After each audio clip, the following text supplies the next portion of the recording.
Bismillahirrahmanirrahim. Assalamualaikum warahmatullahi wabarakatuh.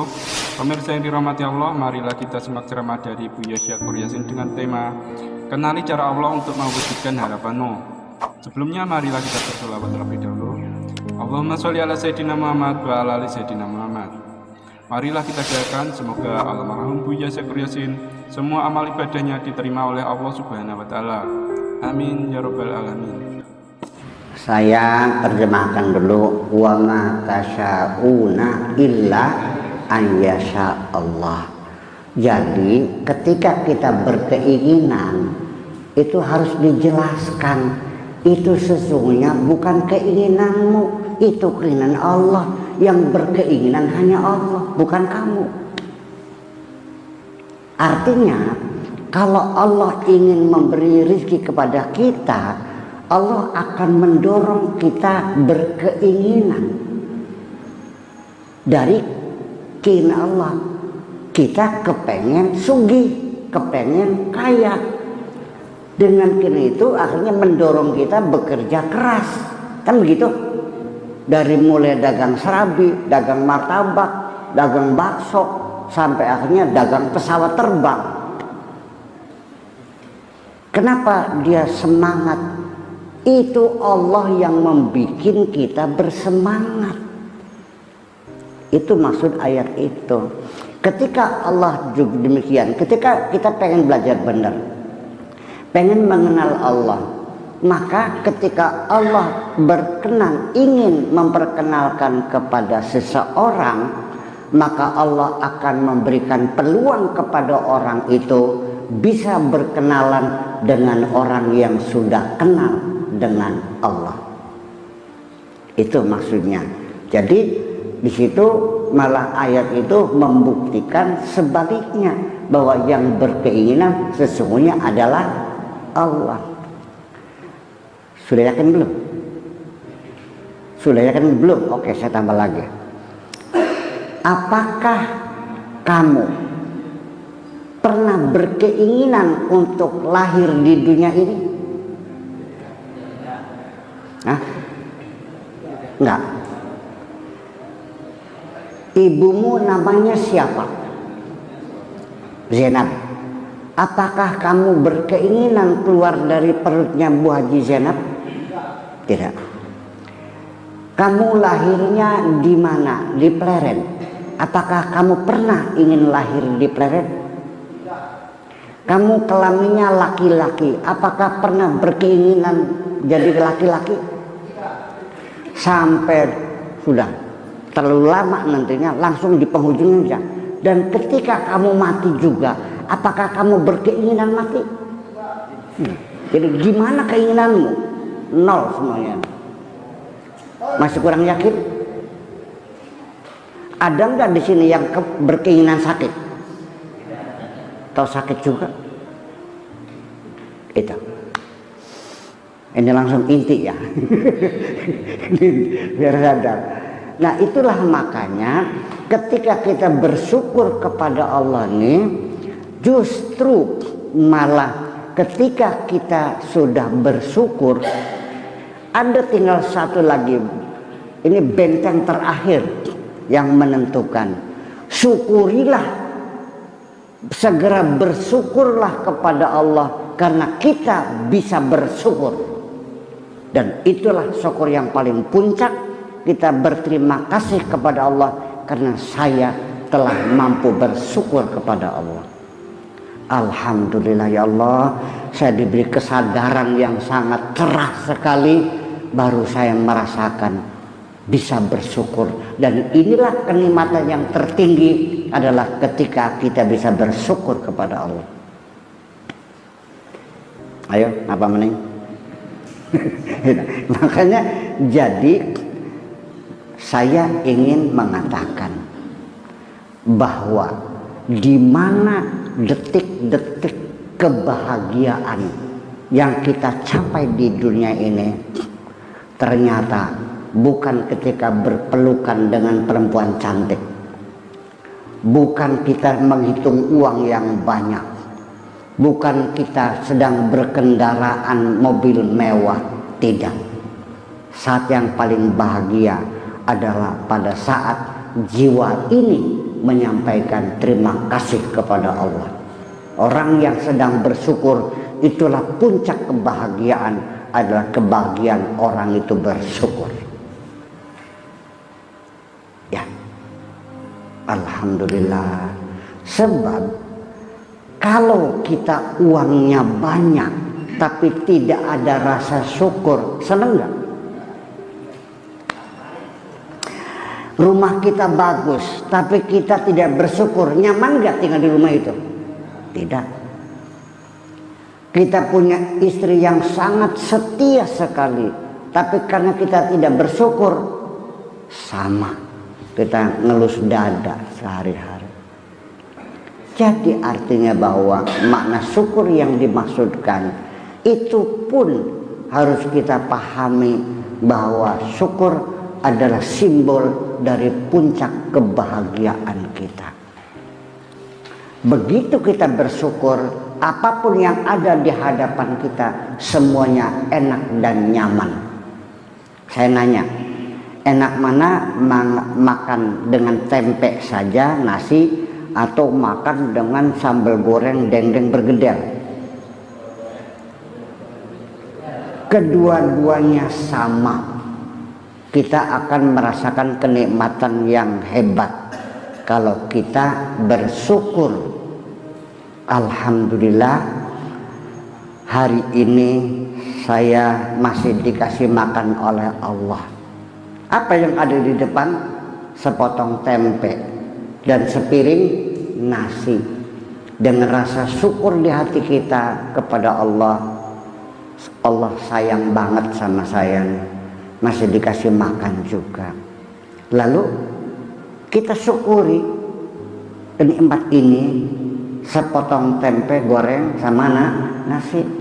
Mata kitanya melihat tempe, tangan kitanya memegang tempe, giginya menggigit tempe, tenggorokannya nelen tempe. Nikmat, nikmat.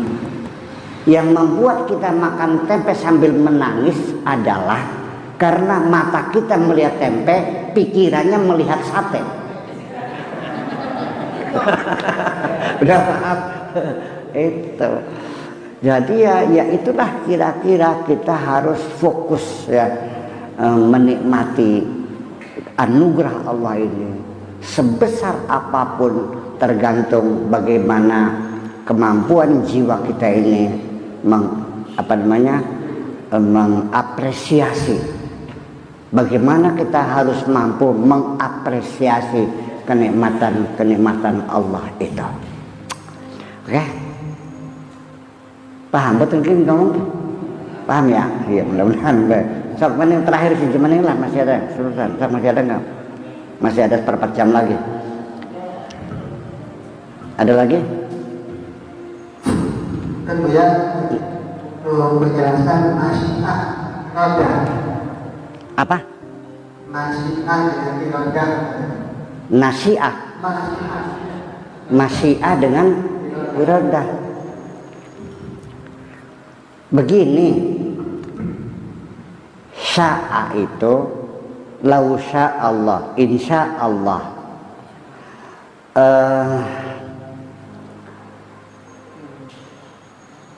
Innama amruhu idza arada syai'an fa innama amruhu an yaqula lahu kun fayakun. Arada lau sya'allah la ja'alakum ummatan wahidah fala yazaluna mukhtalifin. Apa bedanya arada dengan sya'a?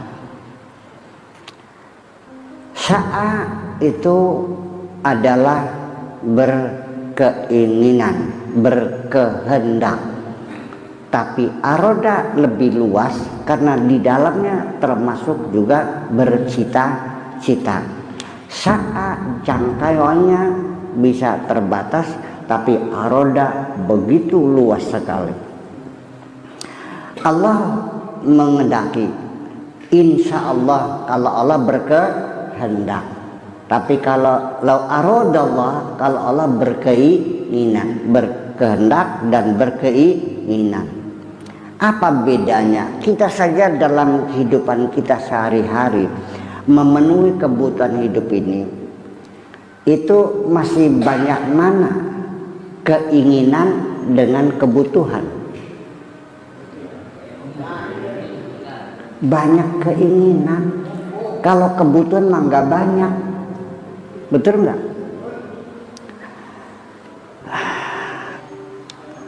Mobil Ferrari ingin nggak?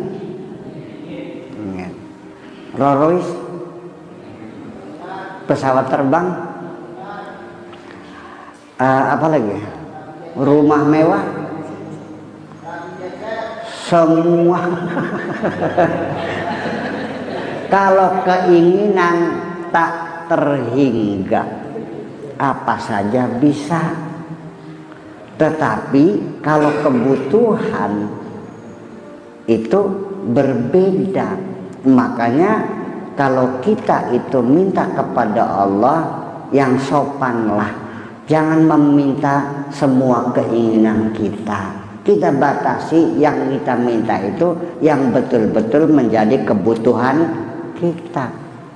Seperti makan butuh nggak? Butuh atau ingin?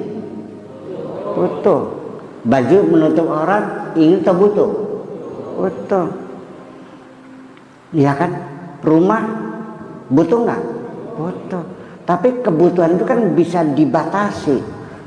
Baju yang penting asal bisa menutup aurat. Makan yang penting asal kenyang. Rumah yang penting asal tidak bocor. Selesai, dan itu murah. Tapi kalau kita mengikuti keinginan, nggak akan pernah selesai. Kalau Anda ingin beli mobil, terkabul, pengen dua nggak? Dari tadinya berjalan kaki, pengen motor dikabul. Setelah motor pengen motor nggak? Setelah motor pengen mobil nggak? Setelah dua pengen, setelah satu pengen dua nggak? Dan tidak akan pernah habis selagi kita masih bernafas. Keinginan terus berkembang. Oleh karena itu, yang penting tolong keinginan ini itu adalah perlu diseleksi, dibatasi, difilter, jangan dimunculkan semua. Sebab kalau keinginan muncul semua, sungguh sangat melelahkan, karena akan mendorong kita bekerja. Ya kan begitu? Peras keringat, menghabiskan tenaga. Jadi yang kebutuhan saja, itu satu perbandingan antara keinginan dan kebutuhan. Masyiah dan iradah itu sama, luas dan sempitnya adalah sama. Kalau sya'a itu netral, apa saja Allah bisa. Lau sya Allah, apa saja bisa. Tapi belum tentu Allah tidak berirodah. Allah bisa berkeinginan. Lau sya Allah, kalau Allah berkehendak, la ja'alakum ummatan wahidatan. Bisa saja manusia dibikin satu agama, ummatan wahidah, satu agama. Tapi Allah berirodah enggak? Tidak. Karena itu melawan irodah Allah. Karena tidak mungkin. Karena huwa yasha'u walakinnahu lam yurid. Makanya sampai kepada implementasi tercapai itu adalah irodah. Makanya innama amruhu idza arada syai'an, bukan sya'a syai'an. Itu bedanya. Ini mendetail sekali bahasanya. Allah mengatakannya innama amruhu idza arada syai'an. Kalau innama amruhu idza sya'a, ya enggak pas. Karena sya'a tidak sama dengan aroda. Kalau aroda itu artinya didesain semuanya, mau bikin manusia seperti apa, hidungnya seperti apa, itu semuanya jelas dan clear semuanya. Innama amruhu idza arada syai'an an yaqula lahu kun fayakun. Tapi kalau sya Allah, kalau sya'a bisa terjadi, bisa tidak terjadi, karena masyiah ini dikendalikan oleh irodah. Kalau Allah berkehendak manusia dibikin satu umat, tapi Allah berirodah enggak? Tidak, ya tidak terjadi kan? Betul enggak? Jadi yang terjadi itu adalah irodah. Tapi kalau sya'a, hanya sebatas bisa saja hanya memberikan peluang dan kesempatan. Jadi itulah namanya nanti dalam imajinasi kita nanti ada psikologi imajinasi. Dalam psikologi imajinasi kita akan bisa orang ini bercita-cita atau ngelamun. Ada anak ditanya, kamu pengen pinter? Iya Pak Kiai, saya pengen pinter, saya pengen jadi alim, saya pengen pinter bisa ngaji kayak Pak Kiai. Ya udah, tapi ternyata tiap hari sering bolos. Ngelamun apa bercita-cita? Ngelamun atau bercita-cita? Ya iya. Nah berarti karena dia tidak membuktikan keinginannya, dia sama dengan tidak punya irodah, tidak punya keinginan. Tapi itu hanya mengandai-andai. Makanya kalau mengandai-andai masih bisa menggunakan dengan lausa'a. Ya kan begitu. Tapi kalau aroda itu sudah menjadi program yang di penghujungnya sampai tuntas dan selesai. Begini, kita dapat telepon dari kakak di Jakarta. Tolong dong ke Jakarta, ini anak saya lagi sakit, bisa bantu nggak? Iya bisa cepet ya. Iya. Ada yang perintah muncul di hati kita ingin berangkat ke Jakarta. Keinginan berangkat ke Jakarta ini mendorong kita prosesnya dari hati kita kesian melihat ponakan sakit langsung mengirimkan sinyal berupa instruksi kepada otak kita, dan otak kita itu langsung meregulasi dalam saat yang sama, detik sama, tidak kurang tidak lebih, tidak ada jarak antara sinyal yang terkirim dan respon otak itu pada detik yang sama, dan langsung melalui saraf refleksi kaki kita bergerak mencari sepatu, mencari semir-semirin, mencari celana yang kusut disetrika dulu, koper dicuci, mobil diisi full tank, olinya diganti, banyak balansir, semua pekerjaan yang berhubungan dengan keberangkatan saya itu dikomando oleh otak ini. Iya kan? Tapi kalau sekedar kalau nggak ada kerepotan, nah saya besok ke Jakarta, ceritanya lain. Itu baru saat. Tapi kalau aroda itu sudah kepada tahap secara sempurna bahwa dia punya keinginan yang jelas dan pasti akan dilaksanakannya. Makanya niat dengan azam sama gitu. Kalau sekedar niat hanya geraknya hati punya tujuan tertentu. Tapi kalau sudah semuanya dilaksanakan itu namanya azam. Makanya azam itu apa? Azam itu adalah langkah terakhir, setelah itu tinggal tawakal. Irodah dulu, sa'a dulu, lalu irodah, lalu amal, lalu tadbir, dan di penghujungnya adalah azam. Kalau sudah azam, wa idza azamta fatawakal 'ala Allah. Kita ada keinginan, ada niatan mau ke Jakarta, lalu menjadi keinginan, lalu diproses, mempersiapkan semuanya. Nah kalau sudah mobil sudah dicuci, bensin sudah full tank, oli sudah diganti, ban sudah dibalancing semuanya, sudah rumah sudah disiapin semuanya. Nah tinggal terakhir, tinggal wa idza azamta, begitu kamu akan melangkah ke Jakarta, fatawakal 'ala Allah, berpasrah dirilah kepada Allah. Ya Allah, mudah-mudahan aku bisa sampai ke Jakarta dengan selamat. Itu adalah prosesnya. Nanti jadi pada di penghujungnya kata setelah masyiah, setelah iradah, setelah tadbirat sampai kepada azam, dan itu semua adalah proses panjang sekali yang dilaksanakan dalam waktu yang sama. Di penghujungnya hasilnya tetap Allah yang menentukan.